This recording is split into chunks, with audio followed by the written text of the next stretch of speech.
Praise the lord. శుక్రవారము July 19, 2024. ఈ రోజు దేవుని వాక్యము, మీరందరూ ఎదుటివాని ఎడల దీనమనస్సు అను వస్త్రము ధరించుకొని మిమ్మును అలంకరించుకొనుడి. 1 పేతురు పత్రిక 5వ అధ్యాయము 5వ వచనము. ఒక వినయపూర్వకమైన భోజనం. పూణేలోని ఒక సంఘంలో స్వచ్ఛంద సేవకుడిగా పనిచేస్తున్న ఒక అమెరికన్ మిషనరీని ఇతర స్వచ్ఛంద సేవకులు విందుకు ఆహ్వానించారు.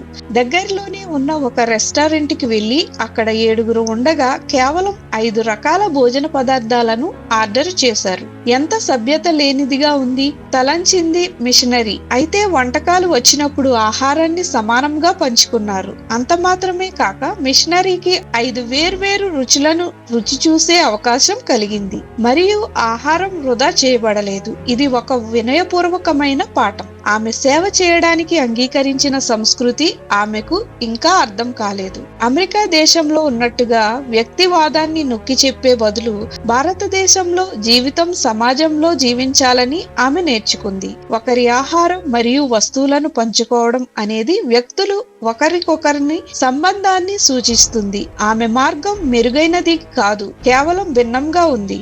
నా గురించి ఈ విషయాలు తెలుసుకోవడం చాలా వినయంగా ఉంది అని ఆమె ఒప్పుకుంది. ఆమె తన సొంత పక్షపాతాలను గుర్తించడం ప్రారంభించినప్పుడు ఇతరులతో వినయంగా పంచుకోవడం వారికి మరింత మెరుగ్గా సేవ చేయడంలో సహాయపడుతుందని ఆమె తెలుసుకుంది. పేతురు సంఘ నాయకులకు ఈ పాఠాన్ని బోధించారు. ఇతరులతో వినయంతో వ్యవహరించండి.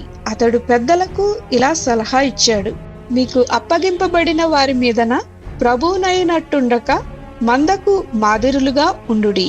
మరియు చిన్నవారులారా, మీరు పెద్దలకు లోబడి ఉండుడి. మీరందరూ ఎదుటివాని ఎడల దీనమనస్సు అను వస్త్రం ధరించుకొని మిమ్ములను అలంకరించుకొనుడి.